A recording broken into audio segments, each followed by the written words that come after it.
हर हर महादेव सभी प्रिय दर्शकों को सुबह 4:30 बजे उठते ही अपनी मानसिक अवस्था में अनुकूलता स्थापित करते हैं। इसके बाद समशीतोष्ण अवस्था में थोड़ा सा जल ग्रहण करते हैं ताकि पाचन तंत्र सुचारू रूप से क्रियात्मक हो सके। इसके बाद हम सेवन करते हैं शोधित शिलाजीत का, क्योंकि उत्तम शारीरिक क्षमता स्थापित करने वाला यह एक आयुर्वेदिक रसायन है।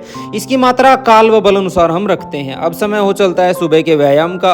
अपने अनुकूल वस्त्र धारण करके हम निकल पड़ते हैं अपने जिम की तरफ। सुबह की शांति और वातावरण की खूबसूरती इस समय देखते ही बनती है। इन्हीं कुछ सूक्ष्म विचारों के साथ हम पहुंच जाते हैं जिम। जाते ही सबसे पहले अपना वजन देखते हैं। इससे शारीरिक स्थिति का उत्तम अनुमान हम लगा पाते हैं।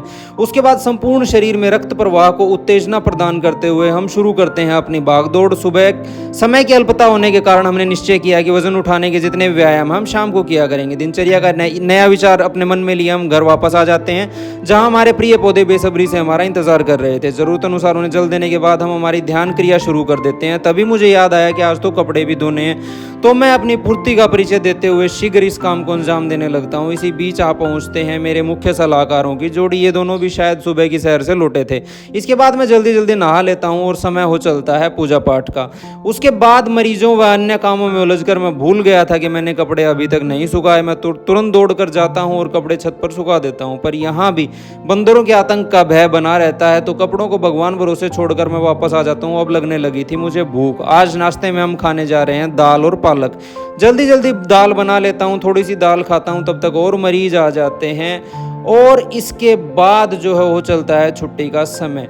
अस्पताल बंद करने से पहले अपने जाकर कपड़े उतार लाता हूँ छत से, फिर कर देते हैं अस्पताल को बंद। अब इसमें भी दुविधा की बात यह रहती है कि बंद करने के तुरंत बाद ही हमारी प्यारी बहन जो है वो आ पहुंचती है। इससे पहले हम अपना सलाद बना ही रहे थे कि वो आ जाती है।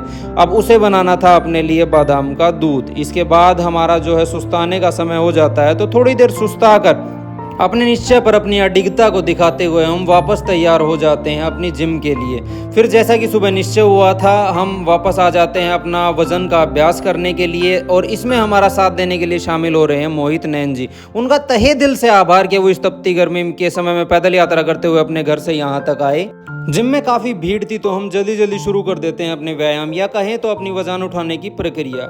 समय हो चलता है घर वापसी का, क्योंकि भूख से हमारे अंदर व्याकुलता उत्पन्न हो रही थी। अब कुछ बाहर से मंगवाकर हम खाना चाहते नहीं थे, तो जल्दी जल्दी अपने लिए दाल बनाने का निश्चय कर लेता हूँ।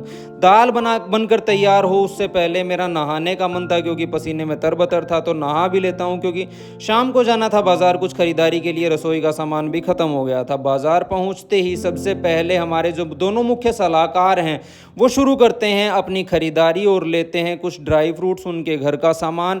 मेरा तो थोड़ा बहुत था, मैं तो दाल खाने वाला इंसान हूँ, तो अपने लिए दाल ले लेता हूँ और वापस आते हैं, बिल करवाते हैं और निकल पड़ते हैं अपने घर के लिए। क्योंकि अभी तो रास्ते में से हमें सब्जियां लेनी थी, दूध लेना था, पनीर आदि लेना था, तो उसमें भी काफ़ी समय व्यतीत होने वाला था। रात हो चली थी, तो हमने सभी प्रक्रिया को जल्दी जल्दी अंजाम दिया और वापस आ जाते हैं घर। मुझे अलविदा करने के बाद पूची और मेरी प्यारी बहन चले जाते हैं।